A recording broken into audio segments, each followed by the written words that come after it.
الحمدللہ وکفا والصلاة والسلام علی من لا نبی بعد اما بعد فاعوذ باللہ من الشیطان الرجیم بسم اللہ الرحمن الرحیم انا انزلناہ فی لیلۃ القدر وما ادراک ما لیلۃ القدر لیلۃ القدر خیر من الف شہر تنزل الملائکۃ والروح فیہا بإذن ربہم من کل امر سلام ہی حتی مطلع الفجر۔ قال النبی صلی اللہ علیہ وسلم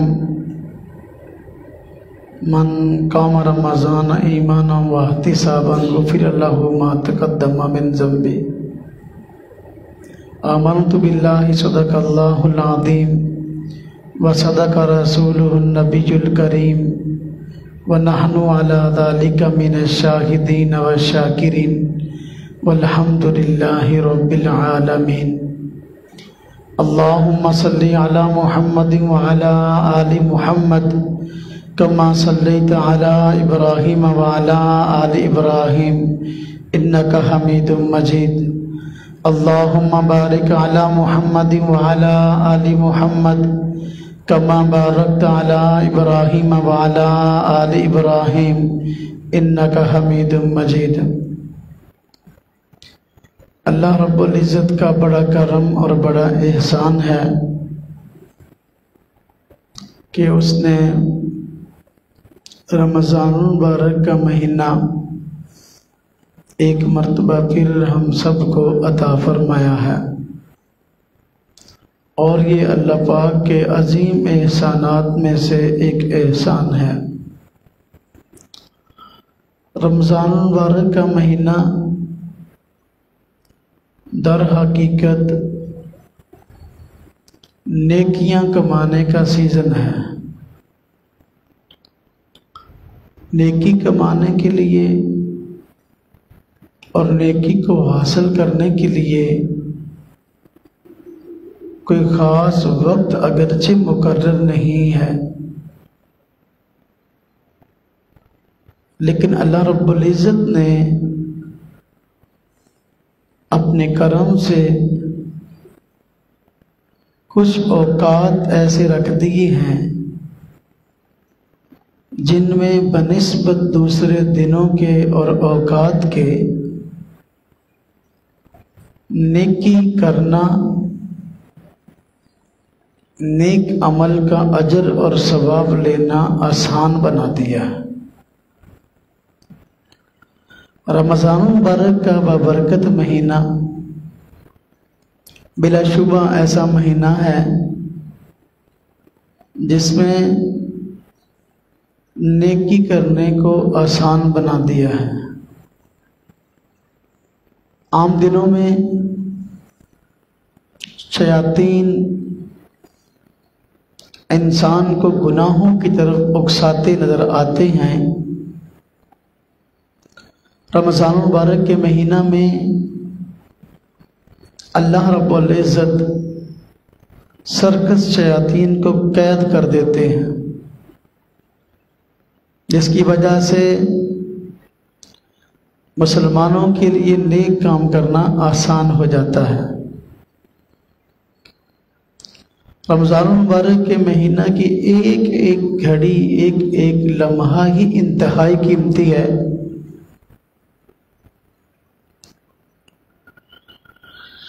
اللہ رب العزت نے رمضان المبارک کی ہر گھڑی میں کی جانے والی عبادت کا ثواب 70 گنا بڑھا دیا ہے۔ دن ہو یا رات ہو، چونکہ لوگ عام طور پر رمضان المبارک کے مہینہ میں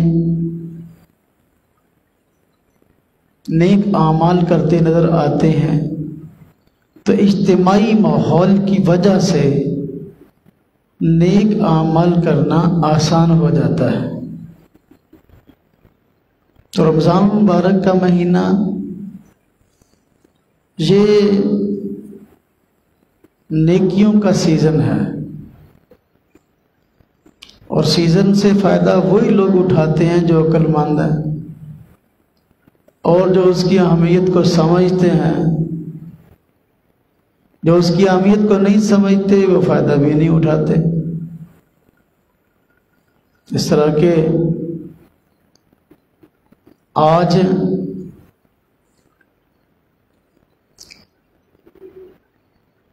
اس ماحول میں، ان دنوں میں، اس مہینہ میں ہمارے یہاں پنجاب میں گندم کی کٹائی ہو رہی ہے۔ کہتے ہیں یہ گندم کا سیزن ہے۔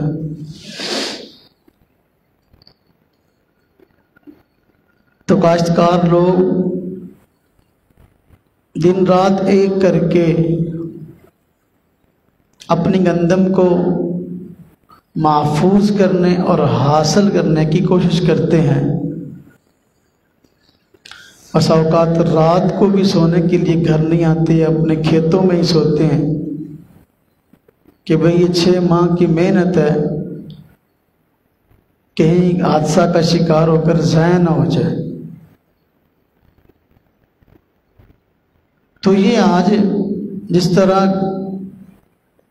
گندم کے حاصل کرنے کا سیزن ہے، کاشتکار دن رات ایک کیے ہوئے ہیں، اسی طریقے سے رمضان المبارک کا مہینہ نیکیاں کمانے کا سیزن ہے۔ جو ذہن کاشتکار کا ہے کہ وقت ضائع کیے بغیر زیادہ سے زیادہ فصل کو حاصل کرنے والا بن جاؤں، اناج کو حاصل کرنے والا بن جاؤں،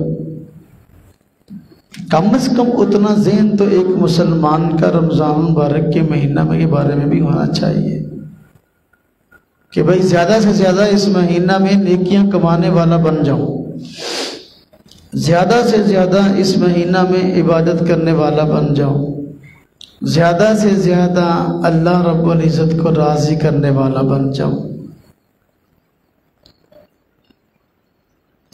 اللہ رب العزت نے اپنے کرم اور احسان سے نیکیاں کرنی رمضان المبارک کے مہینہ میں آسان بنا دی ہیں، اور پھر مزید کرم یہ کہ ان کا اجر اور ثواب بھی بڑھا دیا ہے۔ اللہ پاک نے مزید کرم کرتے ہوئے اور احسان فرماتے ہوئے رمضان المبارک کے مہینہ میں ایک رات ایسی رکھ دی ہے جس رات نے اجر اور ثواب نہ صرف یہ کہ دنیا کی تمام راتوں میں، پورے سال کی تمام راتوں میں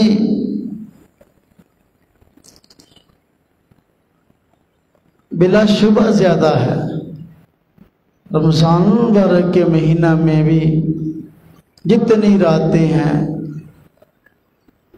ان راتوں میں بھی اجر اور ثواب کے اعتبار سے لیلۃ القدر بڑھی ہوئی ہے۔ اللہ پاک نے لیلۃ القدر میں جو ثواب رکھا ہے، اس کی جو عظمت رکھی ہے، قرآن کریم میں اللہ پاک نے اس کو بیان فرمایا ہے۔ اللہ پاک فرماتے ہیں لیلۃ القدر کی عظمت کو بیان کرتے ہوئے، انا انزلناہ فی لیلۃ القدر، ہم نے قرآن کریم کو لیلۃ القدر میں اتارا ہے۔ قرآن کریم میں دوسری جگہ فرمایا شہر رمضان الذی انزل فیہ القرآن، رمضان مبارک کا مہینہ وہ ہے جس میں اللہ رب العزت نے قرآن کریم کو اتارا۔ تو مہینے میں بھی ایک خاص رات کا انتخاب فرمایا، اس رات کو لیلۃ القدر کہا جاتا ہے۔ اللہ پاک نے سورہ قدر میں اسی بات کو بیان فرمایا ہے۔ قرآن کریم اللہ پاک نے پہل لوح محفوظ سے آسمان دنیا پر ایک ہی رات میں نازل فرمایا، اور وہ رات لیلۃ القدر کی ہے۔ اسی کا تذکرہ کرتے ہوئے اللہ پاک نے فرمایا انا انزلناہ فی لیلۃ القدر، ہم نے اس قرآن کو لیلۃ القدر میں نازل فرمایا ہے۔ اب عام بندہ لیلۃ القدر کی عظمت کو نہیں جانتا، اللہ رب العزت اس کی شان کو بیان کرنا چاہتے ہیں، پہلے اللہ پاک نے سوال اٹھایا ہے تاکہ لوگوں کے ذہنوں میں لیلۃ القدر کی عظمت آ سکے۔ اللہ پاک فرماتے ہیں وما ادراک ما لیلۃ القدر، تمہیں کیا پتا کہ لیلۃ القدر کی عظمت کیا ہے؟ انسان کے ذہن کو اللہ رب العزت نے متوجہ کرنے کے لیے اور انسان کے دماغ پہ دستک دینے کے لیے اور اس کی سوئی ہوئی توجہ اور سوئی ہوئی صلاحیتوں کو بیدار کرنے کے لیے اللہ رب العزت نے سوال اٹھایا ہے تاکہ لوگوں کے ذہنوں میں لیلۃ القدر کی عظمت آ سکے۔ تو خود سوال اٹھایا کہ تجھے کیا پتا کہ لیلۃ القدر کیا ہے؟ آگے پھر خود اللہ پاک نے اس کا جواب دیا، چونکہ جب لوگوں کو لیلۃ القدر کی عظمت کا پتہ ہی نہیں ہے تو پھر ضرورت تو ہے اس کی عظمت کو بیان کرنے کی، تو اللہ پاک نے خود پھر اس کی عظمت کو بیان فرمایا۔ فرمایا لیلۃ القدر خیر من الف شہر، کہ لیلۃ القدر ایسی شاندار رات ہے کہ 1000 مہینوں سے افضل ہے۔ یعنی اس میں کوئی بندہ اللہ رب العزت کی عبادت کرتا ہے تو 1000 مہینوں سے زیادہ اس کو عبادت کا ثواب ملتا ہے، اور 1000 مہینے یہ کوئی 82 سال سے زیادہ کی عبادت بنتی ہے، بہت بڑی عظمت ہے۔ فرمایا یہ رات ایسی بابرکت ہے تنزل الملائکۃ والروح فیہا، کہ اس رات میں فرشتے نازل ہوتے ہیں، حضرت جبریل نازل ہوتے ہیں۔ فرمایا کہ تنزل الملائکۃ والروح فیہا من کل امر سلام، مختلف کاموں کو سر انجام دینے کے لیے فرشتوں کا نزول ہوتا ہے، اور یہ رات سراپا سلامتی ہی سلامتی ہے۔ فرمایا ہی حتی مطلع الفجر، اور یہ رات اور اس کی عظمتیں، اس کی برکتیں جب تک رات ختم نہیں ہوتی اس وقت تک باقی رہتی ہیں، اور رات ختم ہوتی ہے فجر کے طلوع ہونے پر۔ فجر کے طلوع ہونے سے پہلے اللہ رب العزت کی طرف سے اس رات میں خصوصی اللہ رب العزت کی برکتیں اور عظمتیں نازل ہوتی ہیں۔ اللہ پاک نے قرآن کریم کی اس صورت میں لیلۃ القدر کی عظمت کو بیان فرمایا ہے، اور یہ جو صورت نازل ہوئی، اس صورت کے نازل ہونے کا سبب یہ ہے کہ